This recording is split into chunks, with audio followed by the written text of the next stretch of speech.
Hi, Mage fans. This is Terry with Mage the Podcast, and this week's episode is kind of in two parts. The first hour is Victor Kinzer and I discussing issues with the Technocracy and other types of technomancy, and kind of a thought experiment we have about how you could use a group of sleepers as kind of a single awakened entity, or how a mage could use a crowd as an instrument.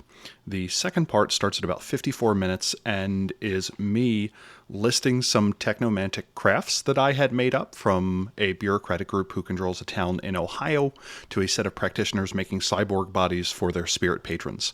I'll be running a poll for the next 3 weeks or so, open to all executive producers, that's people who support us in Patreon, and whichever group gets the most votes, I'll write up for a small STV supplement. Link to the poll will be in the show notes, as well as if you would like to join our Patreon and participate. And with that, on with the show.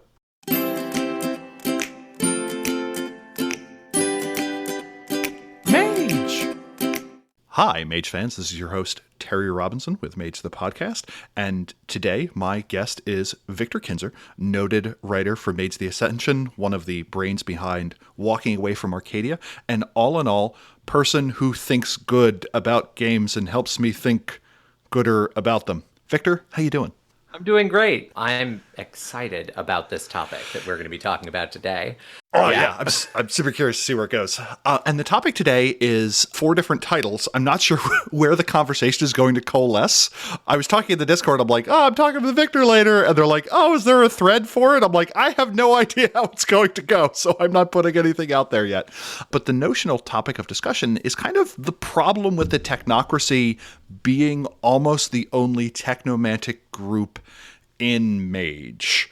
The Technocracy is a group that has certainly evolved over time from being bland, violent enforcers of orthodoxy in first edition towards being kind of viewed as a group that thinks itself the hero in second edition, that's doing very legitimate things to defend reality, towards a Technocracy that could be played at the end of second edition and into revised, who is also reeling from its own internal issues and has a divide between our original mission is to set free the will of humanity against the darkness, versus another group that says the only way we will survive is by cleaving to the vision of our betters. It got additional interpretations in Sorcerer's Crusade. It's now the bad guy with apparently no nuance or exception in Victorian Age, and in M20, at least to me, it is a full-fledged playable group that isn't necessarily wrong, but like every other group has some issues. I think that summed it up really nicely. The only thing that I would add is your observation about the Technocracy being just the bad guys in Victorian is not wrong, and I definitely wrote for them, but the interesting thing about that, in the outline and all the feedback, it's like, look, this is Victorian. We are not going to, A, avoid talking about imperialism, or B, do any, sugarcoat imperialism, be honest, critique it, go to town. And I think that's how people wrote. It very much turns the Order of Reason, the Technocracy, as they've just become, into the bad guys, but they're still playable. Yeah. And that creates some really interesting dynamics. I am currently running a Victorian Technocracy game, and oh man, that's a needle to thread. The way I often put the Technocracy is, I do not want them to win the Ascension War, but if I were to take where the locus of power in the Ascension War is at current, and I moved it one peg towards the Technocracy, I would be fine with that. So the thing that I always found interesting about the Technocracy is I agree often with their short-term game, but I don't agree with their long-term game. And that very much creates a lot of interesting story potential to me. The Technocracy wants your help wiping out these vampires who are killing people in your neighborhood. Maybe I do want them to be monkey-wrenched constantly, and other times I'm like, oh wait, they keep the Greys from abducting people, so that's good. So let's just do a quick overview of that. We can go into more detail as we go. What do you consider to be the problem of the Technocracy morally, and if you want to consider it separately as from a narrative sense, the difficulties with the Technocracy? So morally, I think the problem with the Technocracy is pretty both straightforward and weirdly complicated. So straightforward, the problem with the Technocracy is they're mages who are winning. And it's made pretty clear when you go through the game that whatever group of mages is winning will turn into horrible authoritarian nightmares. And I think that, especially when you look at the Order of Reason in the early days, and they kind of still presented them with the edge of kind of villains, but it's really hard to pitch them as full-on villains in, the Sorcerer's Crusade setting, given everything else that's going on. But then in the contemporary setting, and certainly in the Victorian setting as well, they're winning. I don't like the they won framing, but they certainly have the advantage. And as a result, they run roughshod because the powerful will always run roughshod. And I think the thing that's more nuanced, though, is that they really honestly think that they're doing the best by humanity. Certainly some people at the top don't. There's some people at the top that are just full on committed to their own, glut of power. But I tend to think that the average field agent really thinks this is for the best. Like this horrible bloodsucker in the street, my job is to kill them. I'm the good guy. And, we're making better medicines and we're, creating psychological methods that help people, work through trauma, etc. I could go through all the paradigm. What about that is bad? Even economics, hyper-economics, there's a lot of problems with capitalism, but there are a lot of things that it improved relative to feudalism. And I don't care how anti-capitalist you are, and I'm not super fond of the current makeup of capitalism myself, but it has accomplished a lot of great things as well. And so I think the real moral problem with the technocracy is the ends justify the means, which is a little different from the way they described the mystics being terrible when they were in charge. When you go back to the pre-Order of Reason and the way the mystics were described, which kind of maps to, the church at its worst, et cetera, it was a very different might makes right viewpoint. And not that might makes right isn't part of the technocracy. Again, it certainly is, especially in the upper ranks, but a lot of the technocracy think they're heroes. And it's navigating that delusion that's really interesting.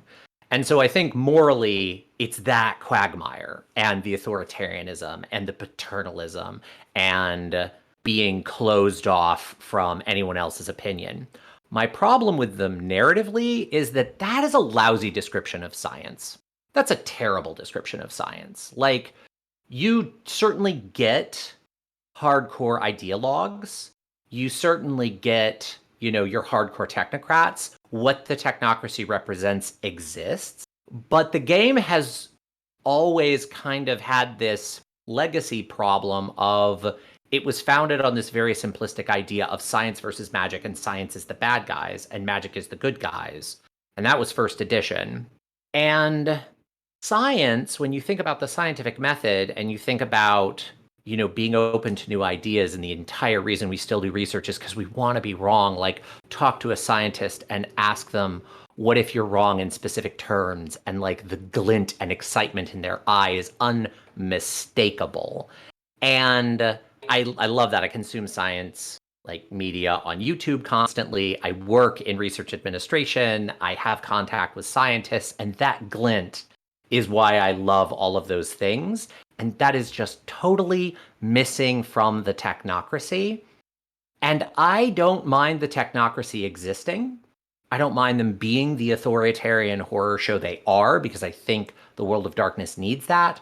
My problem is everything below the technocracy line must be pseudo-mystic. Even the Etherites and virtual adepts are pseudo-mystic. There's all this we're technomancers, but we're pseudo-mystics so we can function in the traditions. And that's fine. Again, I actually like that being represented, but there's this gulf between technomystic and technocrat, where you have non-authoritarian, entirely scientific, technical paradigm, and it's just this great void in the game that needs to be filled. That's my biggest problem with them narratively, is that void doesn't make any sense. Yeah, I think the technocracy is asked to do too much. So I think we both feel comfortable saying they're an authoritarian group. Yeah, absolutely. And there are a lot of authoritarian groups in Mage, and every authoritarian group, if it wishes to perpetuate itself, needs to find a justification of why it is in charge. This is where you get the divine rights of kings. This is where you get notions of the inheritability of leadership skills. And then you also get the insidious notion of meritocracy, which interestingly was a word that was invented kind of as an insult before it gained its current meaning. And I think people are kind of realizing that it's like, well, meritocracy depends on agreeing what the good is. And if the good people, quote unquote, get to define that, that also seems really self-perpetuating, while at the same time, they feel that they are immune to the criticisms that came to essentially other authoritarian groups before. To me, the interesting thing the Technocracy presents is you have this war between wonder and safety, which was kind of how the Technocracy was presented and revised in 2nd edition. The Technocracy chose safety, the traditions chose wonder, or more accurately, I guess you could say the Marauders chose wonder. And the traditions are trying to say, I think we can have both. They're just doing a really bad job of proving it. To me, in 20th anniversary, kind of the core ideas of the Technocracy are, one, humans are capable of making discoveries, and some of those discoveries are injurious. The Technocracy believes it should be the entity that chooses which discoveries get to pass on into common understanding.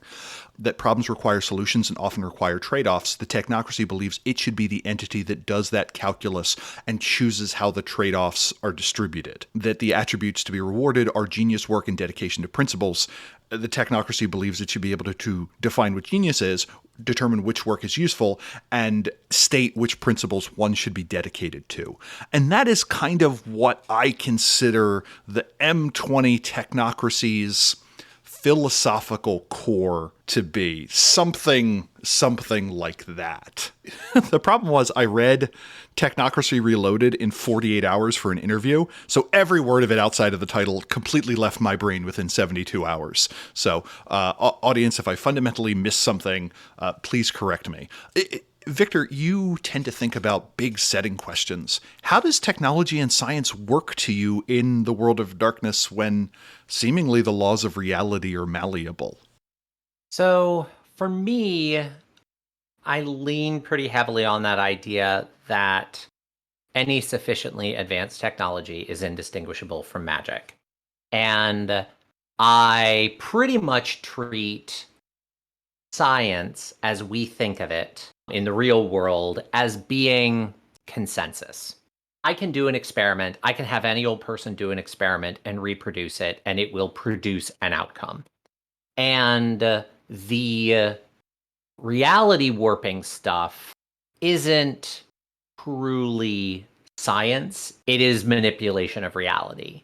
And I know, the fans have differing views on this. I think a person can do that in any number of ways. So there can be the mage that's just like, I am going to change reality. There can be the hardcore technocrat who is working to further the timeline that says, I am, manipulating reality.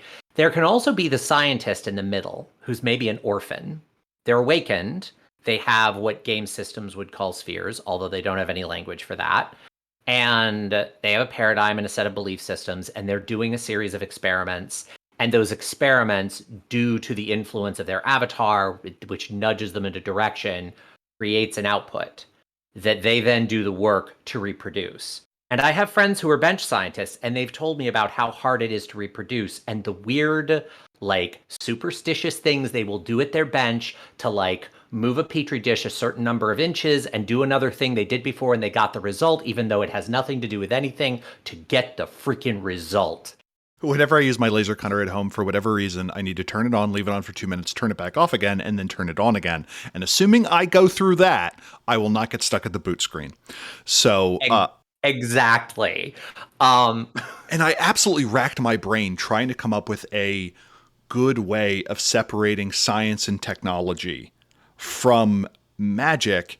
And I think it is trivial to do in a normative sense, that a bunch of people could be like, yeah, this is science, this is magic. But it's really hard to come up, in my opinion, with a rigorous definition, because you can say, well, a mage needs an avatar. And I can say, well, to use this particular device, you need 15 years of training. And some people will master that training and some people won't. If you need to understand category theory to make an advance in a certain field, I would argue that knowledge of that is more esoteric than having an enlightened avatar in some cases. And you could say, well, any human could technically do it. I'm like, well, what do we mean by technically here? Like, it becomes a remarkably difficult, to me, definitional question. The closest I have been able to use is technology, properly distilled, doesn't care what you believe when you're doing it. It is orthopraxic. It wants you to do the thing in a particular way. It doesn't so much care what you believe, and it should theoretically be transferable. There should be a way to get one person to do it, to get another person to do it, preferably in a way that's easier than the first person doing it. And that's kind of all I got. Like, even in my supplement Ascensions Landscape, which, thank you everyone who got it, somehow it made Electrum, and it's just me going, so Mage is weird, for like 45 pages.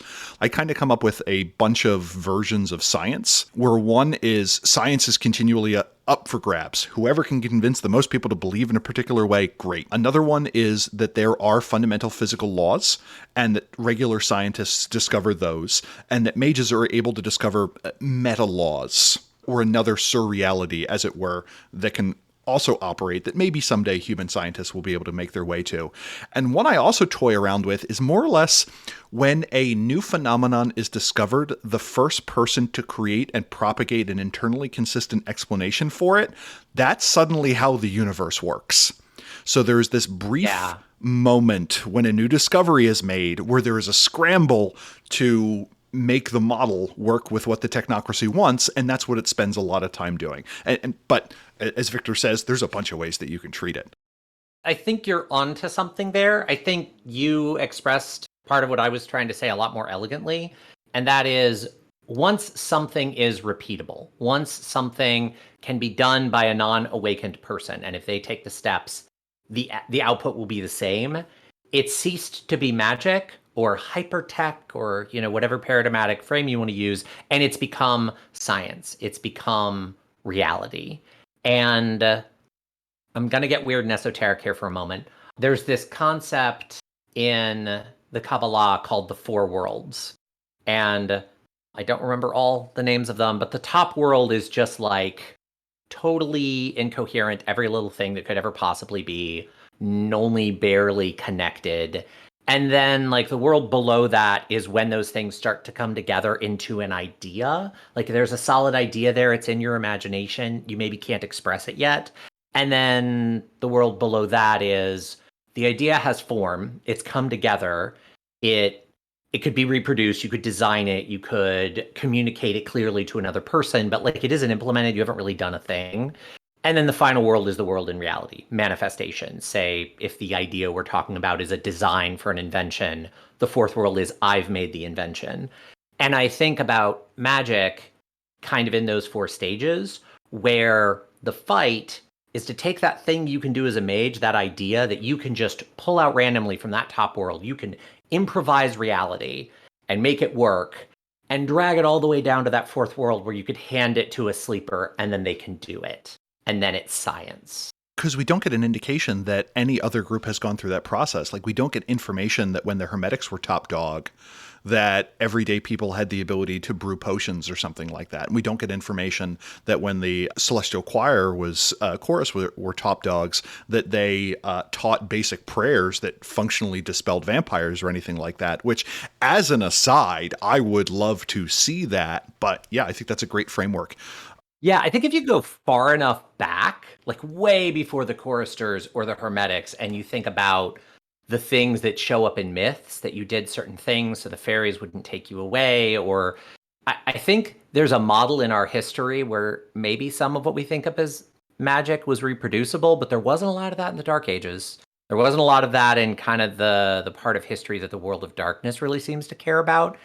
And I almost feel like there's an interesting story there on, like, how did that stop? Yeah, that would be a fascinating story on the way in which the world broke, that those folk correspondences stopped working, because now we only get them, even the Dark Ages and forward, we only get them in very small things, like werewolves are vulnerable to silver, but that exists within their thing. Changelings are injured by cold iron, and if it does affect you, it is because you have the Echo's flaw, or I can't remember what the system was in Dark Ages Fae, which is a fascinating game. One day I will read, I swear you. But yeah, the only time it comes up is kind of as this weird throwback glitch, and something that posited why that connection broke, I think would be pretty fascinating.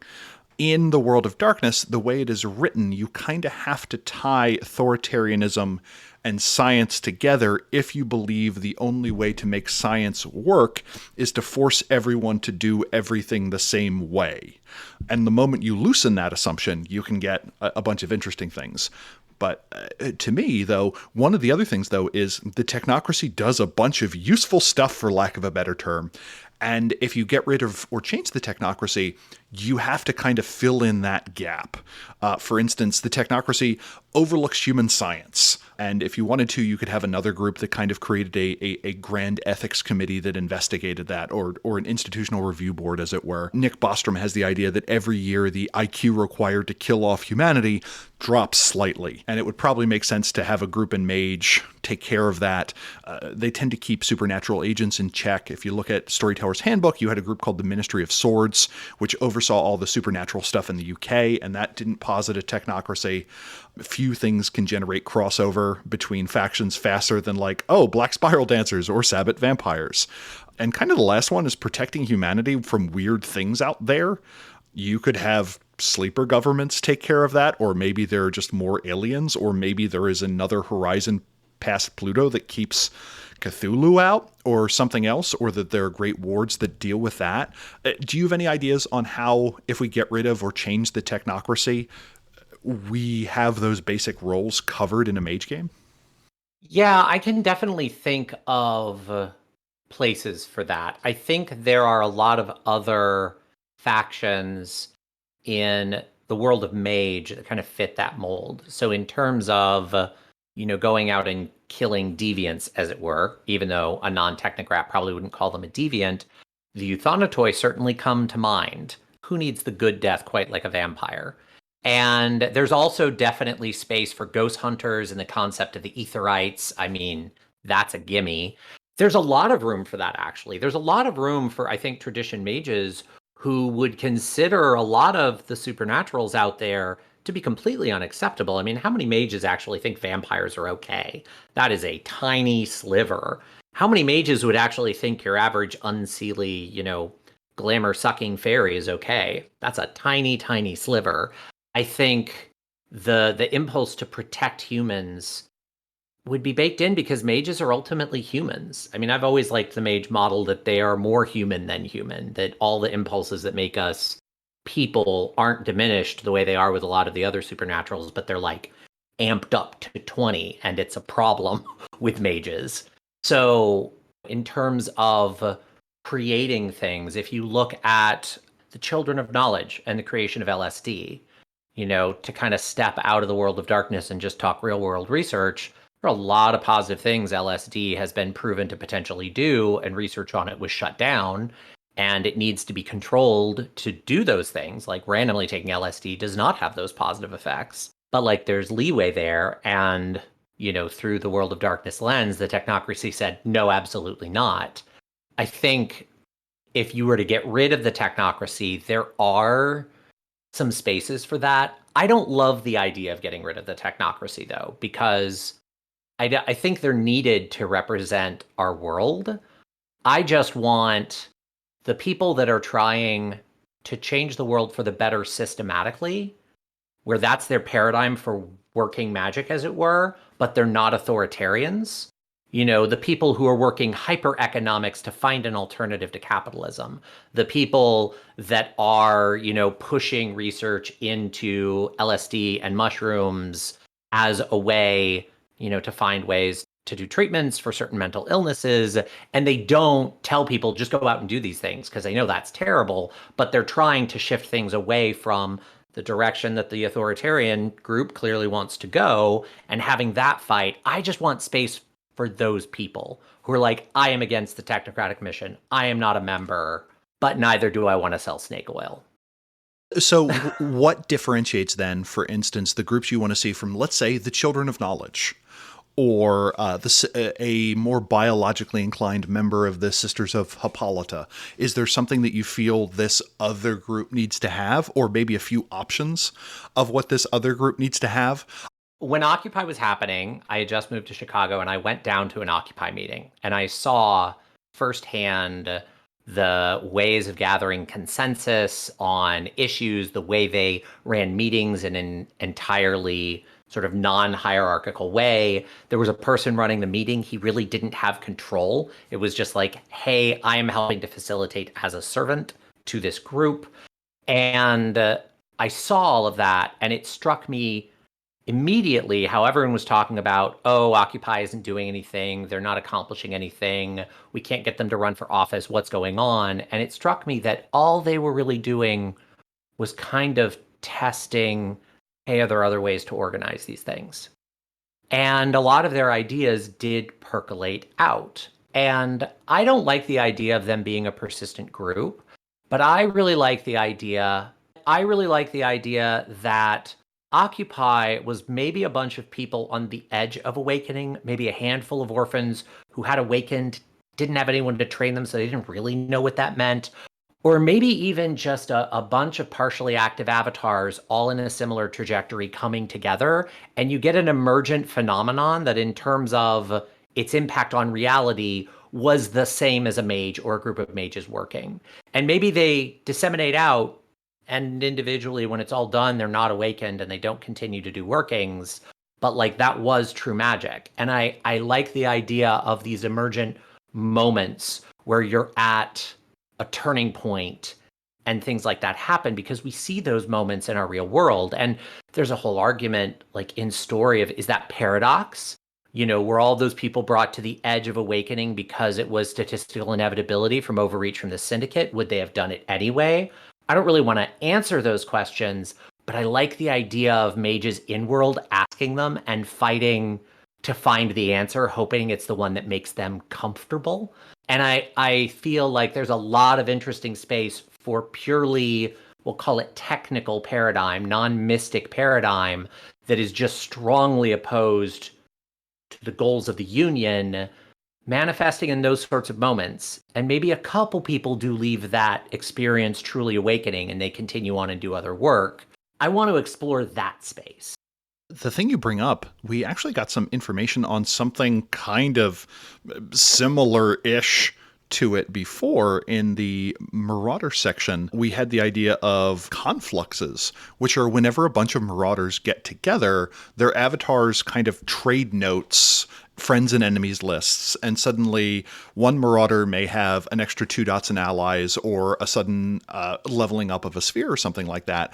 And I love the idea of other groups kind of doing that as another way of doing magic. So if you have a group of people that can seemingly do some sort of collective magic thing, but there's no single individual who is talking to a single thing called an avatar, is it still awakened? I'm going to say yes. It feels to me like it does replace a bunch of the metaphysical questions of Mage, because it's the game oftentimes is about what can a person do and what is that conversation with the self look like. But you're just positing, okay, instead of a person, it's a group. What do you think things like focus and magic then look like in that world? Like if you have that group that is able to come together and do magic, even though no single member is awakened. I think it's belief by consensus. And consensus in Mage means a specific thing. I mean specifically within this self-emergent group. So there's this idea of decision-making by consensus, which was definitely part of the way Occupy organized. It's also a big part of a lot of the, what would a completely anarchist society look like? A lot of them will say, oh, all the decision-making is by consensus. The reality is that's a high bar. Getting that to work in perpetuity, question mark, is that possible? But it can work for a while.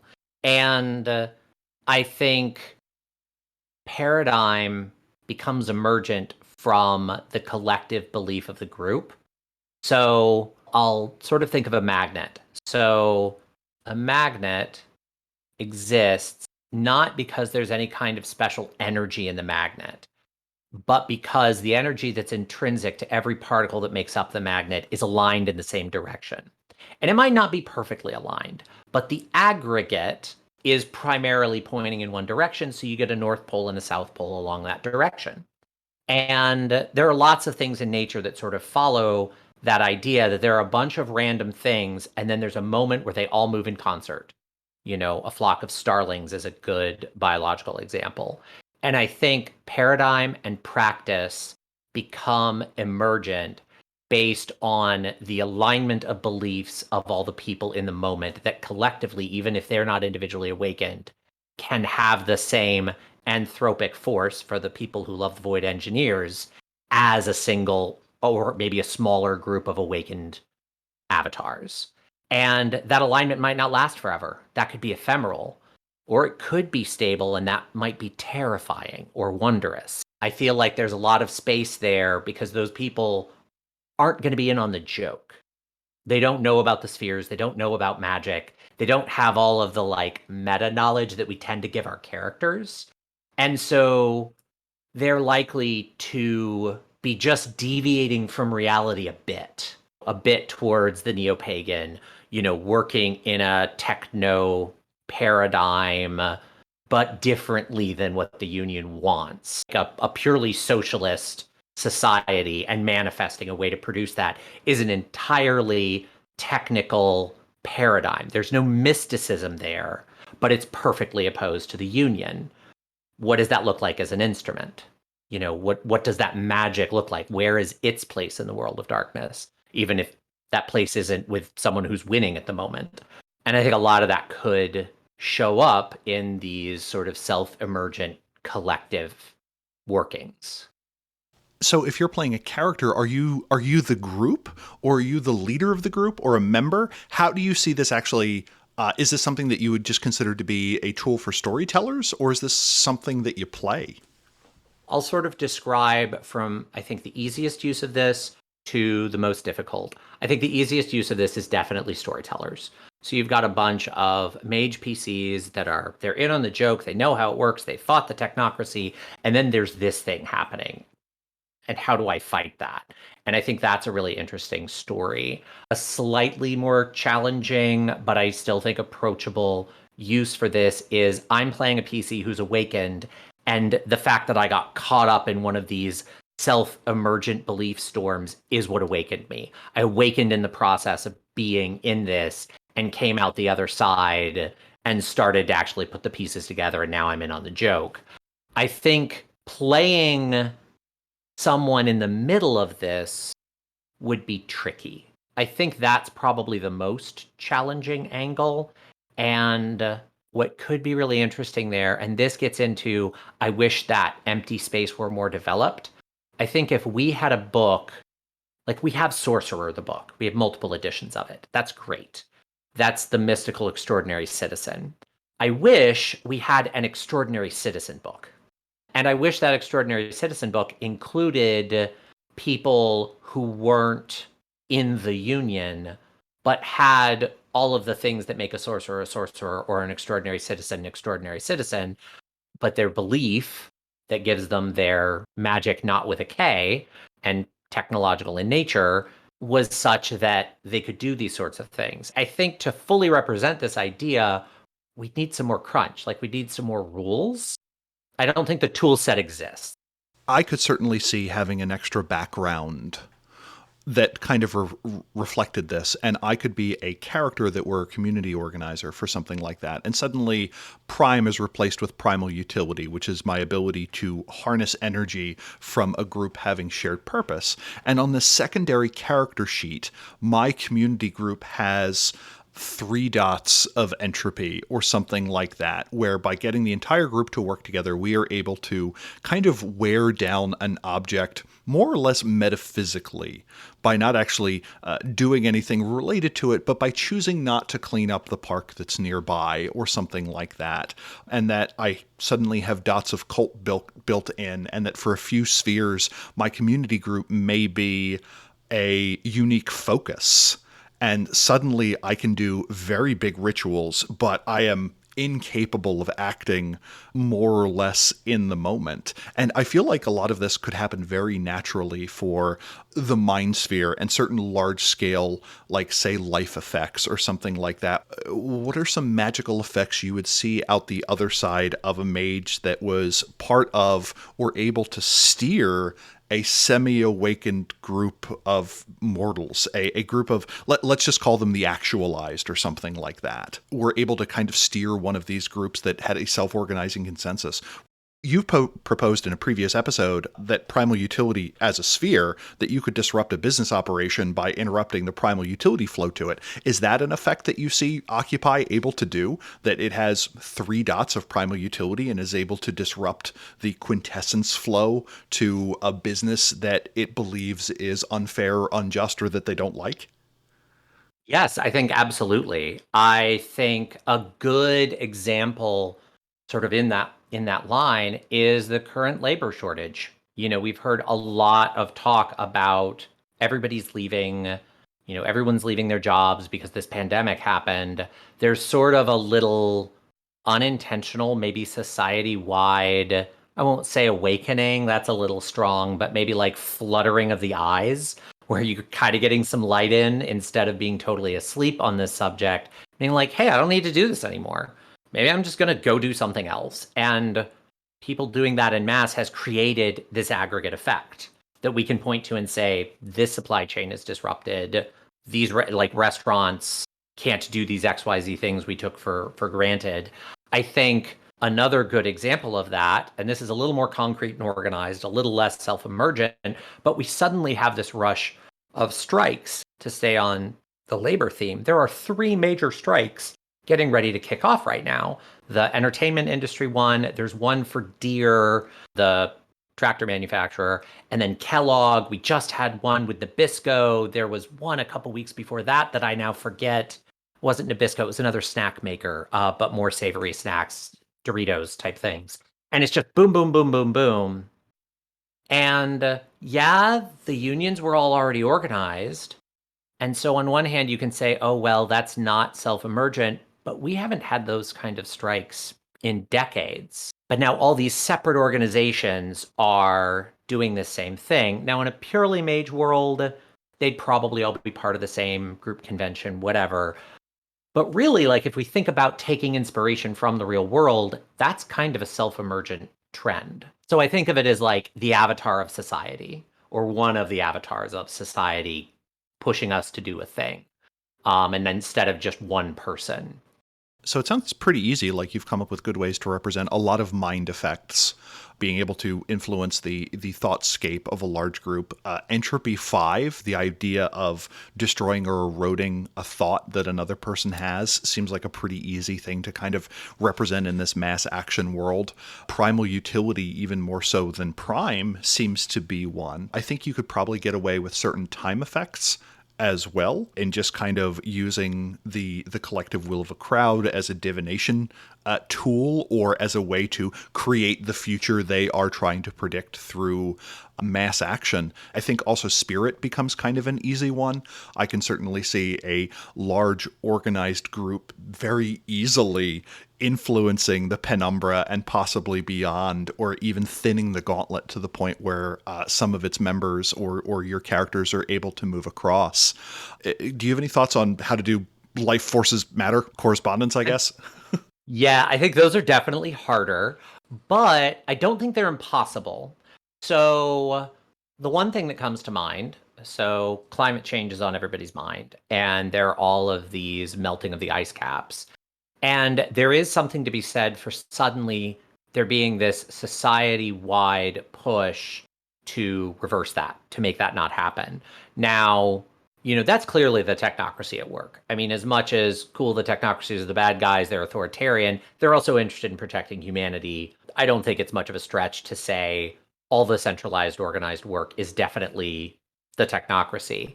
But I also think if you go out on YouTube, and there are a lot of examples, especially big in Australia, of the idea of permaculture. And, you do these things in this way, on this land. You don't plant all the things that grow, but you do these things and then there are secondary effects where the entire holistic ecosystem comes back. And I could very easily see a collective version of that where it turns into, on a particular island or in a particular province, convincing everyone to sort of change the way they do certain things. And suddenly streams are flowing again, and suddenly wildlife is back. And there's a mundane explanation for it, but really maybe that stuff manifested out of quintessence in the world of darkness because you did these things and everyone collectively believed in it. A lot of the discrete, I'm going to do a spell and this thing is going to appear, this model isn't good for that. It's good for bigger, longer term societal things. And so I do think like that would be a life effect. That might be a matter effect, regrowing the ice in a particular area, suddenly having the land just suck carbon out of the world because I move my cows a certain way, and that spreading and being emergent. And this feels like a Yeah. paradigm that is profoundly coincidental. I like the idea, though, that it's one of those things that as your sphere mastery increases, rather than doing bigger effects, it actually allows you to do smaller effects where you need Yeah. Mind one will let you influence a large crowd very slightly if there are thousands of people, but you need Mind five in this alternative contrivance to quickly convince an individual person that you have that your fake ID is real or something like that. Kind of this weird turning it on its head. But now I get a better idea for what you're saying. We don't have the systems for it. We don't have good systems for very large scale effects being done very slowly by a large group of people. But that seems like it should be something that is the bread and butter of Mage. Do you know any books that have a good system in them in the old World of Darkness for having things like political agendas and making changes that way? I definitely think there was an attempt at that in Changeling with the political impulses. I certainly think there's some of that in Exalted. There are definitely like charms, and especially the way the fair folk and some of the more politically aligned exalts worked, got into this territory. It was a little more immediate because it was meant to be accessible and very playable, but the themes and the scale and the ideas were all definitely there and more approachable. The agenda system that we got in Changeling, the venture system that we're getting in Exalted Essence, which is basically a case of the closest example that we have to that in Mage as it exists is kind of the data sphere as presented in New World Order Revised, which basically said as your sphere level increased in data, the amount of time that you can that between rolls towards this effect decreases. The amount of successes you need for it to happen decreases. The degree of specificity and control in the inputs you have can become more vague as your level of mastery increases. To me, would kind of be my starting framework if someone wanted to run with that. Do you think to have this exist in your game, this is something that you would want a build a character for? Or do you think this is a system that a mage could tap? Like, would this need to be tied specifically to a paradigm, or is this just another tool in every mage's toolbox and not everyone's gonna pick it up and use it? I definitely think this isn't something everyone would pick up and use, and I wouldn't want it to be. But I do think doing societal working as a paradigm, working with groups, inspiring cults to have some agency of their own, which is, I think, a little different from the way the cult background works. Like the cult background, as it's written, is you get extra dice on your magical actions because you get them to cooperate with your ritual. It's very concrete. I do think you could have a character who has like an alternate version of the cult background, which is more, I inspire you to action. You are part of the instrument, but also a cult, also a working. And I think you'd need to accept some unreliability in output. Like if you're just controlling them, it just turns into the technocracy again. I think playing chaos theory, playing an instrument as opposed to controlling a machine, there is some room for mages who choose to engage this way. I think playing one of the members of the emergent entity is the thing that we'd need a whole new book for. Like, I don't think we have the tools to finish that thought experiment, but definitely as a potential enemy that you're dealing with all these people that are clearly not awakened, but somehow these magical effects that are following them, and you can't find the mage that casts them. I think it's a really interesting mystery for a lot of players, and certainly would confound the heck out of the technocratic union. Sprinkle a little bit of paradox on top, and I think you have an interesting tool narratively that the players have some interface points with. It would take a lot more development to just be a totally standalone idea. Yeah, but it seems like we have enough of an outline that it could be something that could be used in games at that 1 or 2 session level, at least, which is generally my minimum viable concept for an episode. And you brought up a really interesting thing. Like, one, we can make the cult background fuzzier and say, instead of saying 3 dots of cult are 3 additional dice on your pool, it's something where you make a charisma plus expression roll, and cult is a difficulty modifier, and suddenly, maybe with a particularly good roll, with a cult background, you would have had 35 reliable people at the Tuesday night ritual. But suddenly, with a slightly rejiggered version of it, you're able to assemble a flash mob. But other times, it's simply going to fail, or you're in a community where you don't have reach, where you're stuck on a subway car that's not going to do any good for you, or you're out in the boonies and that's just not where your group is. And suddenly we have a slightly modified version of that background that could easily reflect this. What does paradox look like for an effect like this? Paradox for an effect like this, and full disclosure, I do not use the paradox rules as written. I mostly follow the system, but a lot of the just like explode in your face, do damage, crazy things happen. I don't tend to do that. I tend to have some discrete narrative negative thing happen relative to how much paradox burned off. I just find that to be a lot more interesting and a lot more in line with how paradox is described in the fiction as opposed to the way the systems are written. I think the paradox for this would be losing control a little bit. So I'm engaging with this. I have like maybe a major paradox backlash. And kind of that problem of charisma. I have this charisma. I've motivated these people, and now they're like activated and doing a thing. Oh God, I wish you wouldn't do that. And like, I can't stop them now.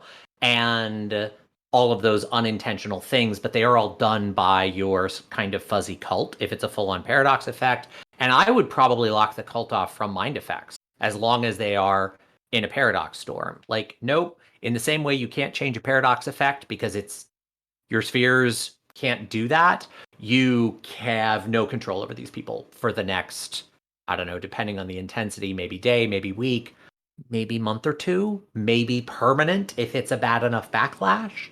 I mean, I like a softer version of that where if we make cult fuzzy and you're using your cult for working and you're like, okay, I will accept some unreliable results in exchange for more power, and maybe you get to, let's go on the high end and double your cult value in terms of the number of Arete dice you roll. But to pull something from V5, they're cult dice now. And if you roll 10s or 1s or certain things and it's on the cult dice, it warps the magic. And yeah, maybe I can get 7 successes this way. And so cool, I get the scale I want, but there's something I wasn't planning on that's maybe not as bad as Paradox. I wouldn't want this to like totally throw us into Paradox territory again.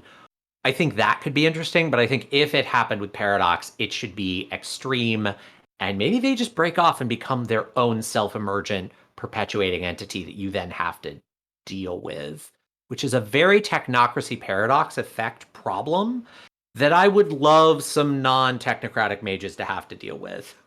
So let's walk this through an example. My characters are trying to protect a node that was on a piece of public property that was then purchased for mineral rights. We do a entropy 5 effect to destroy the notion of allowing this initiative that's being done as a ballot initiative to sell 200,000 acres of public land to pay off debt, or something like that, or to pay off bonds that my state has accumulated. I have my cult, I do my entropy 5 effect, I get a big old dice, and I get a messy critical on that, to use the V5 term. I get a bunch of zeros on my cult dice, meaning it succeeded, but maybe a little bit too well. What does that look like to you? I think that could look like you did this thing, you did a working to destroy this idea of the legitimacy of selling your land, and then suddenly you're seen, and you suddenly have to deal with all of these not quite awakened people coming to you and wanting inspiration. I mean, the easy route out here is all the problems of becoming famous when you really don't have time for that and you don't want that. I think that's one very easy route to go, just off the top of my head. I think another potential, and I'm thinking this through the lens of like all these people are activated and you maybe activate other people that see or are influenced by it. Maybe you really upset some people and you attract some radicals and they start to attack your land and blow things up and sabotage it. And you suddenly have to deal with that, maybe not forever, but for a few months. Or it attracts some werewolves that think you're going to be a great ally in the protection of the land. And maybe, you do want to protect the land and do all these things, and they show up and you're like, yes, I'll have power, I'll have these great allies. And then you end up dealing with all the problems of working with Garou. And they frenzy for the first time. You're like, oh God, what have I gotten myself into? I think there are a lot of ways that messy critical could manifest, where like you absolutely stop the thing you were targeting, but now you got a whole new thing. So just to explain how this system works, Victor is positing that with this cult background, when I make my Arete roll, I have a bunch of extra special dice. And unlike normal botches and normal crits, if I get at least 2 zeros in my pool, and if at least one of those zeros is on one of my cult dice, I get what's called a messy critical. Each of those zeros is now worth 2 successes, but I get what I want, but in a way that is messy or complicated. The flip side of that, of a bestial failure, is if I roll no successes and I get at least a 1 on one of the cult die, that is when something bad pertaining to the cult happens. What do you think a bestial failure with a cult would look like in this example? I think a bestial failure, well, I'll go through just a couple effects off the top of my head. I could see a bestial failure, one potential being it goes so horribly wrong and you push them too hard and maybe something happens and a handful of your cult members are suddenly like, this is an abusive relationship. I'm in a cult. And they leave and boom, you've lost a dot of cult. I'm touchy about taking stats away from a character sheet, so I would understand if people don't love that option, but it's thematic and it does really happen in a cult. Maybe if the players were on board with that being a possibility, I'd want to clear that with them first. Yeah, or you lose a couple of dice for 6 months until word of mouth gets around and the movement refills itself. Yeah, you could scale that based on your comfort with the sacredness of experience, and I think that's reasonable, but some version of you lose cult members. The other possibilities there are that maybe you attract the wrong kind of cult members. Like, it didn't work, and some of the members of your cult suddenly get overzealous and are like, we just need more people, and they get laser focused, and they pull in a bunch of the wrong sort. Maybe they're dangerous, maybe they're not in alignment with paradigm, and they disrupt the cohesion of your cult for a while. Maybe they actually, reveal you to an enemy, maybe not directly, but through the cult. I think there are a lot of possibilities there. There's also always the possibility, if it's bad enough, that you actually have a sort of paradox-like effect happen. I think if it's one, okay, but if you get like a multiple ones on your cult kind of botch situation, maybe you get a little extreme, and because there is the potential that means a botch on the magic roll, and then you can go full paradox and weird spirits manifest and your minerals start corroding, and I think you can have direct magical output as well, just depending on the nature of the working. And one of those things when you're working with a group, you only need one person maybe to see it, and then suddenly rumors start spreading. And even though it is a paradox manifestation, it may change as it goes through. Did you hear what happened at the demonstration? So on and so forth. I heard they were giving out bad stuff or something like that. And suddenly we have a supernatural manifestation of paradox that also looks like it is coincidental, but also still has the paradox effect that you want. So that's a nice thing. Absolutely. Do you have any thoughts on any other types of technocratic groups? Like, for instance, we don't really have technocratic crafts. Why don't you think we have any of those, if you have any thoughts on that? I think there was a really solid attempt to at least fill in technomantic crafts in M20. And I mean, if I take M20 out and I go back to where we were in 2nd edition and revised, that unexplored space was a lot larger. It was like Mystic on one end and the Technocratic Union on the other end, and the Virtual Adepts and Aetherites as exceptions to that rule. And I think that empty space was filled in really nicely in M20. I mean, so I think that's awesome.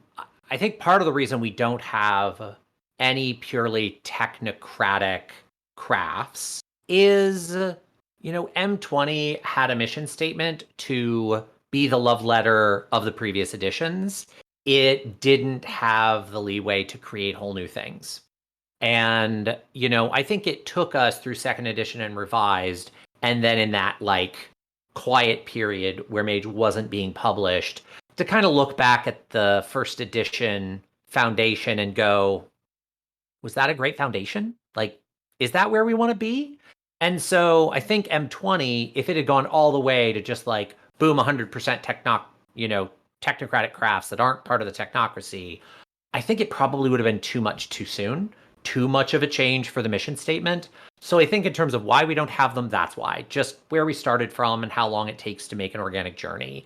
I think there's room for that in M5.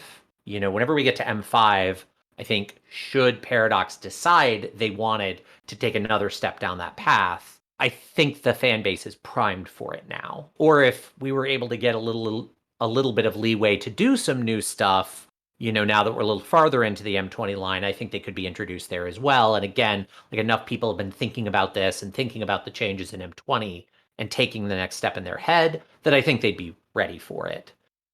When you and I were originally talking, we were talking about, hey, what other technocratic groups you can be and what can they look like? I came up with a bunch of Technomagick crafts.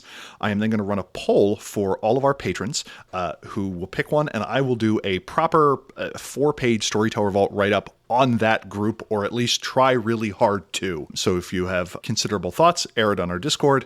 Formal votes will be through our Patreon. The first group I have are called the Exemplaries. This is a group of technomancers who are using magic to become charismatic and persuasive leaders. They generally focus on life, data, time, and mind. Their goal is to get into mortal positions of power directly and work subtle magics with very complicated system dynamics. They have 2 factions, the Murphys and the Candides. The former attempt to remove worst actors from kind of the game of civilization, while the latter is trying to drag humanity forward.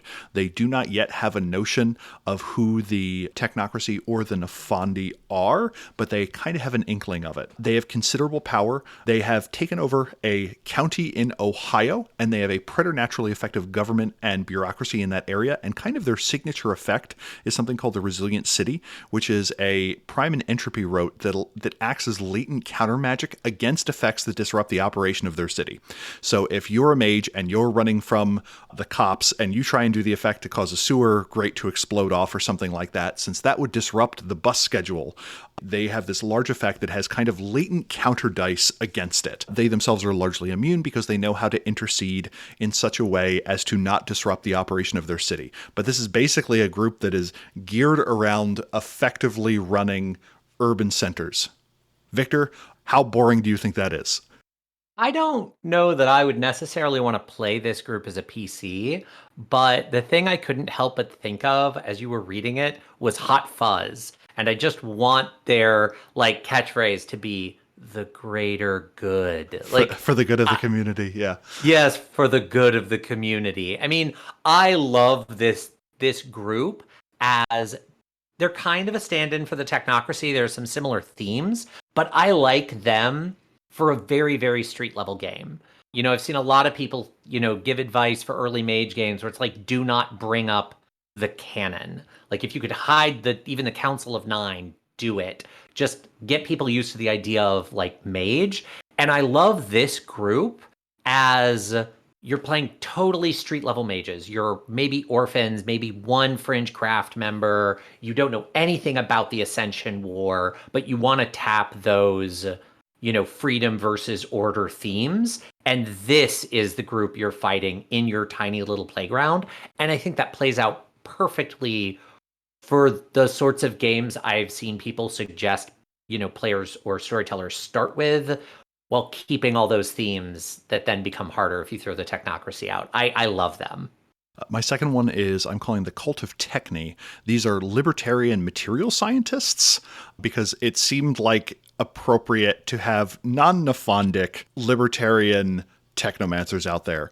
Their fundamental belief is that we have next level technologies that are out there, but people are just not moving fast enough to adopt them. That you could have a carbon fiber electric car with a gallium nitride distributed hypercharger network, and we wouldn't even need mass transit, but we would all have these cars that got functionally 400 miles to the gallon, but people just aren't putting the money, and there are too many embedded interests stopping it, and their goal is to disrupt that. They fund themselves by more or less selling trinkets to the powerful.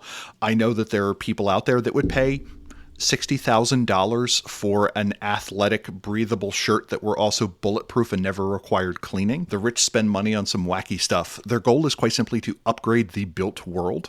They believe that governments are failing to respond to issues like climate change, so they are on the front line of researching materials to invest in seawalls. So whereas the Technocracy wants to co-opt government, the Cult of Techne wants to completely front-end it. They are very pro-market. They believe that government intrusion causes issues. And they quite simply just point at the 20th century, at any number of displaced persons problems or genocides that occurred because the state had accrued too much power and people more or less agreed with them. And the group is largely composed of people who survived the genocides of the 20th century.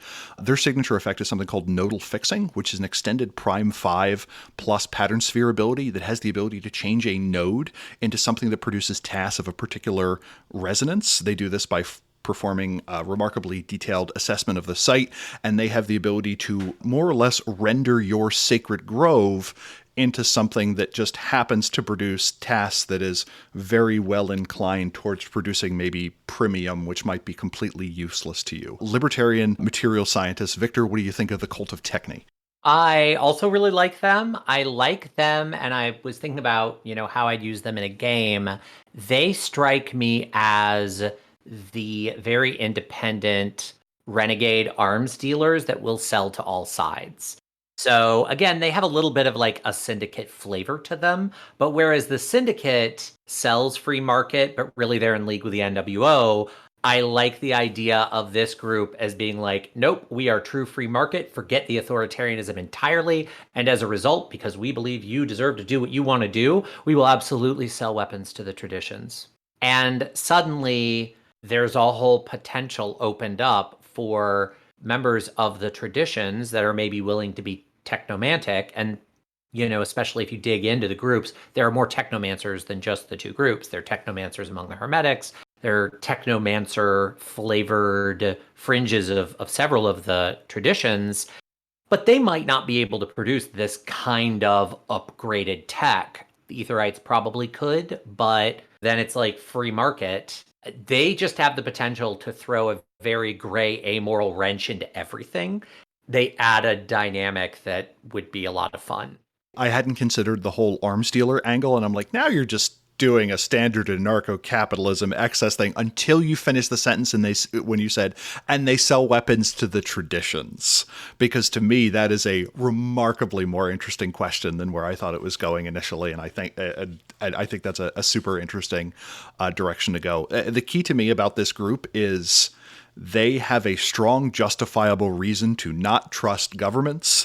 They point at the hemoclasm of the 20th century, and they point at you either have authoritarian China or the developed world who is incapable of doing anything about climate change. And they say, well, I guess we're on our own. And that is the direction they have taken. The next group I have are the Sons of Hilbert, also known as the Chalmerians. This is a group that believes the universe lacks central coherence, that they think that the inability to perfectly reconcile quantum mechanics and general relativity is a feature, not a bug, that the world is full of predictive theories that are very potent, but are not compatible in basic ways, that to some degree that there is only a certain percentage of the universe that is explainable. They try and find dissonant fields of investigation and make them work. They spend most of their time with correspondence, prime, entropy, and time. For instance, they may work positing that both space is dividable and subdividable, infinitely subdividable, and not infinitely subdividable. And their signature effect is called slipping through the cracks, which is a correspondence 4 effect that by very briefly uncurling hidden dimensions, they can move very quickly from one space to another.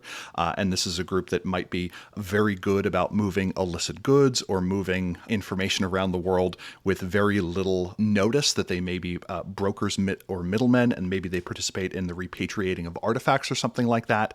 To do this effect, though, it is remarkably tedious in that they need to map all of the intervening space. But the advantage of this is, as opposed to most teleportation, which can kind of result in you exploding into a cloud of blood, they've noticed that with their signature effect, the downside seems to be people getting ill or just kind of feeling out of sorts for a few days thereafter. This was my attempt at coming up with a Technomagick group that was good with correspondence. Do you have any thoughts on the Sons of Hilbert? Yeah, so I'm also looking at your notes talking about the tend to pop up in strange places, did a small amount of UFO and fringe science investigation, but not a lot. And the thing that I can't help but think about is how much the NWO is inspired by the X-Files. And the standard line is, oh, Mulder was actually an NWO agent the whole time. He was just either an extraordinary citizen or only a 1 or 2 Arete mage who was just being manipulated and was actually working for the NWO, even though he thought he was fighting against them. And like, here's a group where you can take the model of like, no, he's against this. And yeah, maybe someone out there is trying to manipulate them, but no, like, he's really actually trying to fight for the hidden truth. And I like there being a space for that. I want to be able to play a Mulder character that works that way and is not secretly just working for the NWO, even though he doesn't know it. The other thing that it struck me about is, have you ever heard of the Quantum Gravity Institute? No. What is that? Oh my God. So the Quantum Gravity Institute is pure wackadoodle pseudoscience, but it's magnificently beautiful, fun wackadoodle pseudoscience. And I stumbled across one of their videos on YouTube a year or two ago, and I went, oh my God, this is all perfect mage fodder, but holy crap, they believe this. And it's this whole like weird convergent seeing patterns in physics. We understand what's actually going on with, with quantum reality and gravity and reconciling it. And we're on the right path. And all those mainstream physicists are insane. The video misrepresented what the mainstream consensus is in a lot of ways, which I found fascinating. It's beautifully produced. Don't believe a word of it, but absolutely use it in your mage games. And it's very in line with this group. And I love that little connection. I wanted to take groups like the Star Council and give them a little more oomph. One of the things that annoyed the dickens out of me is in the book Ascension, you have the character, I think it's Leland Chan or Chen, apologies if I'm getting the last name correctly, who believes themselves to be an alien and were raised in kind of a weird alien cult. And one of the things that bothers me is when Mage makes all bad guys Nefandi and makes all people with wacky and out there ideas marauders. Yeah, I'm not a fan of that either. There are so many shades in between. The fourth group I have are the Holisticians, or the British Cartographic Society. And my thought exercise here was, I think the secret superpower of Mage the Ascension, since none of our things are like Arete plus manipulation, or anything like that, is the fact that we have magic assisting mundane actions and mundane actions assisting magic. And what the British Cartographic Society or the Holisticians do is their goal is to create a whole bunch of tiny effects that create these absolutely massive meta effects, which allow them to create effects where not all members have all spheres, but they are kind of able to form this aggregate mage that is able to do a large effect. This may be something where they will spend a year doing an effect, and that may be to reseed a eastern forest of hemlock, or return an endangered species to the wild, or just improve stormwater management across an entire river basin. I think the rules for Mage kind of break down when you demand an effect that takes 200 successes. And I wanted to have it so that a group could do that. And if this group were selected, I would try and come up with that. But the idea being that as the number of steps in the ritual increases, the odds of botching increase considerably, just because any one of those has to fail for the entire effect to fail. But this is more or less a group that does a lot of their work through large-scale surveying and urban planning to do 1 or 2 very large effects in a year, whereas a group of mages may try and allow a new node to appear. This is a group that would try and create a string of nodes along a river valley or along a row of settlements or old churches or something like that. Each member likely has a sizable cult and retainer background, and most of them would, in my thought, have two sets of spheres, ones that they can use as a group and the ones that they can do on their own, and most of it would be dedicated towards that kind of large group effect. Victor, what do you think about the holisticians? I really like the idea of the holisticians. I think it taps some of the self-emergent magic cults stuff we were talking about earlier. I don't know if they'd be a great PC group. I think the pace of that would demand a whole chronicle built around that. The thing that it reminds me of, though, is the way Magic worked in Ars Magica.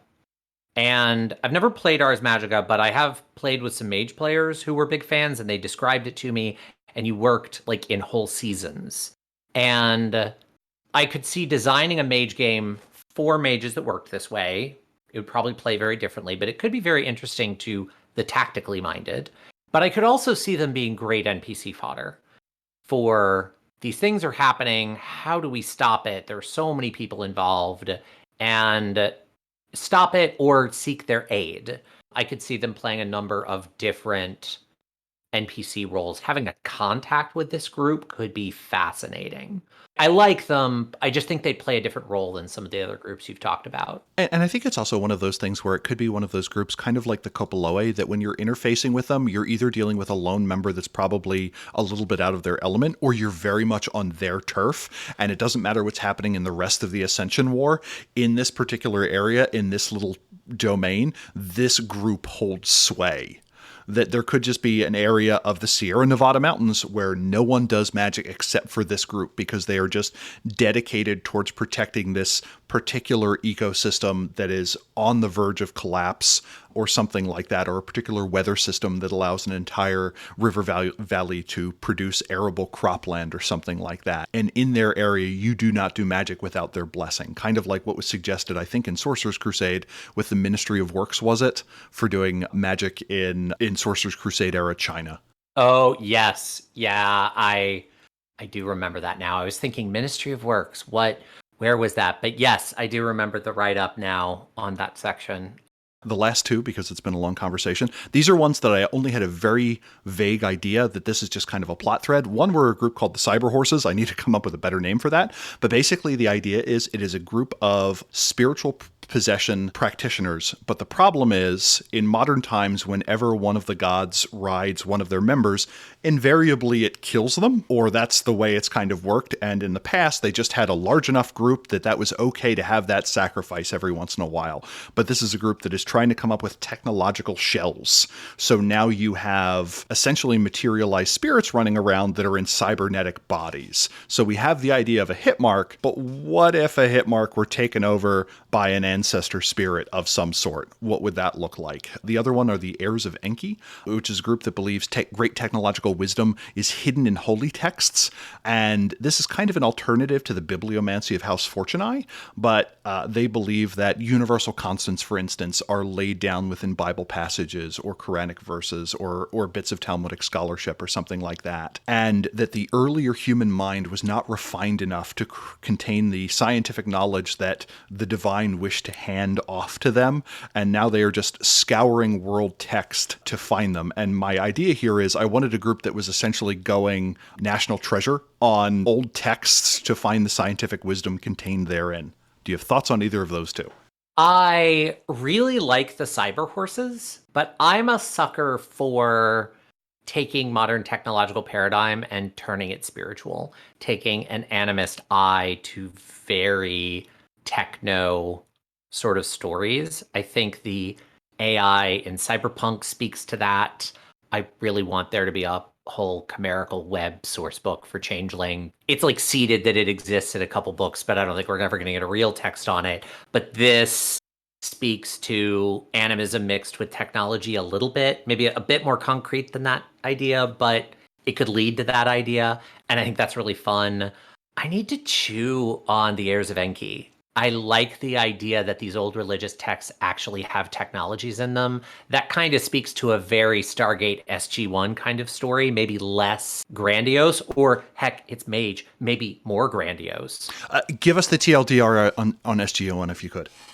The elevator pitch for SG1 is all of the old gods were aliens, not a new idea, but they left behind these artifacts that let you create gateways between different worlds, and all these different worlds have humans from that the gods, these aliens, took from Earth and scattered around. Not a perfect explanation. There's a lot of nuance, and SG1 fans will scream at me over some of that, but that's like the elevator pitch. And if you took the world hopping out and added some of that, maybe not gods were aliens, but gods were more technological than we think of, there are some similar kinds of stories of going and finding technology in these settings we wouldn't think technology, you'd think old magic. Or maybe even just finding old magic. Speaking of Mage, there's no one truth. You find it, it's magic, but you are literally able to engage with it as technology, and you sort of drag it back into consensus by explaining it as technology. And maybe that's what you're quote unquote really doing, because Mage and truth. Or maybe you really are finding these old technologies. I think, yeah, there are a lot of Mage themes that speaks to. I just need to think about how that would play out a little bit more. Yeah, my thought is if you've ever read about like the history of mathematics, there are often cases where somebody has made a breakthrough, but they literally lack the vocabulary to explain it. There's a running theory of the number of time like Archimedes nearly invented calculus. Where he's just like, well, as the number of sides gets higher and higher, the accuracy of my estimate increases. I wonder what would happen if I did an infinite number of sizes. That's too weird. I'll skip on that. And you're like, damn it, Archimedes, you were so close. And likewise, cases where you get these long tracks talking about the difference between ratios and quantitations, not realizing that essentially they're the same, but there's just this artificial block separating the two, in the same way that the Babylonians had a strong sense of geometric intuition, but didn't think it tied to the world of numbers at all. I like the idea that there were great truths maybe laid down by mages or prophets or something, and the shortcoming was not the sphere knowledge. The shortcoming was literally the ability of how to transfer that knowledge. And maybe that information was put down in grimoires or something millennia ago, but those grimoires have since faded, or maybe haven't. And this is the best we had. And we got what looked like religious texts out the other side. Almost like alchemy, but like another step removed. You were mentioning earlier that every group had a bit of technomancer in it in Mage. And historically, in Revised, every tradition got a Technomagick group, and every tradition also got a shamanic group during the great explosion of groups in Guide to the Traditions. So my thought here was, instead of taking mystic groups and adding a little bit of technology, what happens if we take Technomantic groups and maybe add a little bit of mysticism to it? Where does that come out? And these were some of the groups I came up with. I posited a bunch. You mentioned Occupy Horizon kind of as this mage movement, or things that could exist in the world, the advantages that it presents in creating remarkably subtle effects where it's really hard to figure out who's doing it. In a lot of cases, maybe it makes more sense for this to be something that the Storytell uses. Do you have any other thoughts that you'd like to share on kind of alternatives to the Technocracy, Technomantic Magick, or collective magic? There are some groups that I think have been around for a long time. I live in Chicago, and a couple years ago, I went to the Socialism Conference. There's an annual conference all about socialism here, and I happened to cross an ad for it just a couple days before it happened, and I went, whoa, what is that even going to be about? And I went for pure curiosity. Yes, I'm a dirty lefty, but still, I was not prepared for what I walked into. And I think there would absolutely be this very hyper traditional group that was sort of a counterpoint to the Syndicate, a hard counterpoint to the Syndicate. And they aren't mystic. There was nothing there that was mystic, but it was clearly a well organized group that went well beyond Chicago, although there's a root in Chicago because of a lot of history that happened here. And so I would want there to be some group like that. And I know exactly where they would trace themselves back to. They would trace themselves back to, the kind of reducing of the anarchist movement away from propaganda of the deed when they became a little more acceptable. And a lot of them ended up becoming, anarcho-communists, anarcho-socialists, and then more traditional socialists. I want some version of that. And man, you find these people and you see why they're not necessarily winning the big societal argument, but I also think right now there's a space for the hyper independent maker. And I'll say the Society of Ether kind of fits that mold. Some of the writing I've done for Mage, I do see that connection because I got to work with, what's in the canon. Etherites are so specific about their beliefs. And I think what's interesting about makers is they're not specific. Everybody is doing something wildly different. And I think just the hyper creative matter forces, maybe some life, especially with CRISPR, oriented, independent, wild, hard sciences kind of group. I think there's definitely a space for that. And I'd love to see that represented. I think the virtual adepts represent a lot of the stuff I want from the internet really nicely, actually. I think they have that pretty well covered, but it's more in these other spaces that I'd really like to see groups that embody that. I don't necessarily have like full names conceptualized for them. They're not as refined as yours, except for maybe the Occupy Horizon. I've been thinking about that one since Occupy happened. But yeah, those are the sorts of things I'd really like to see developed. And I think the framework that was presented actually in Victorian Mage, the idea of secret societies, answers that question really well. That you can have a group that doesn't need to have a defined affiliation, that is defined more by practice than by political persuasion that exists in the world. And suddenly you can have a very potent piece on the field that doesn't call fealty to any existent thing, and it isn't just another orphan. And I would love to see an exploration of that in Mage. There's so much space, to me, for those secret society kind of groups that are either just exploring a practice or they have a political agenda that doesn't line up neatly with any existing Ascension War faction. And I think that showed up in Victorian because whenever you move into a new era, you end up a little less shackled to the common pre-existing, well, this is the way it is at this time. So I think a lot of these ideas are not unique to me. A lot of people have been writing for Mage, have wanted to do this. That's why there was the shift in M20 to more technomancy, at least even in the crafts, like take a step, don't make it feel totally divorced from the thing that came before. And Victorian, I think, was very much an opportunity to take another step in this direction. And I'm super happy with how that turned out. So, Victor, any projects that you're up to or any events, agendas, or ideas that you want to promote? Yeah, so the big thing I'd like to promote is Shadowbound, a Wraith the Oblivion podcast. It's something that I'm starting with James Sombrano. We have our first episode out.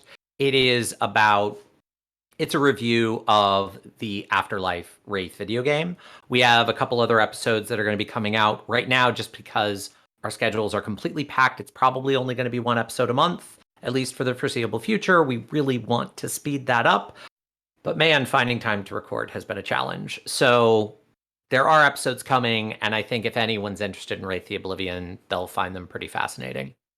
Awesome. I've listened to those first two episodes, and Victor and James are two great tastes that taste even better together. And I hope you get a chance to play the Afterlife video game at some point. Victor, thank you so much for your time. Thank you for having me. It's always wonderful.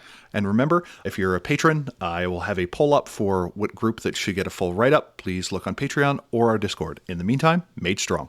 This has been Mage the Podcast, where we never ask our listeners to be part of a mass ritual without at least providing refreshments. The show is made possible by our executive producers, Andrews S., Andrew Edelstein, Andy, Berto, Boogers to the Sixth, Brad O. the Blue, Brendan Morrill, Bryce Perry, Chris Sack, Dan Svensson, Dennis Osborne, Entropy_Prime, Freddie, Gargle Noir, Guy Conan Stewart, Ian, Isabella Castillo, Jason Kennedy, Jason W. Biggs, Jay Sunsern, Jeff Watt, Jenna F., John Horton, John Magnuson, Josh Golden, Josh Hillerup, Josh Heath, Carl Halperin, Leslie Weatherstone, Michael Creedle, Michael Parker, Nibero, Neil Patterson, Nikita Klamanoff, Ralph Scheinhammer, Richard Bat Brewster, Ryan Hilton, Ryan Kendi, Samuel Tobin, Stephen Carton, William Connolly, William Martin, and W. Starter. Special thanks to Oracle supporters Christopher Phillips, Oracle of a particular type of plaid that's surprisingly difficult to find but is all the rage this year, and Buck Farmer, Oracle of quadrangle maps, which are deeply satisfying when mounted and framed appropriately. Our EP shout-out this week is to Guy Conan Stewart, who I know nothing about, but I found anagrams within your name including aeronauts, orangutans, greyouts,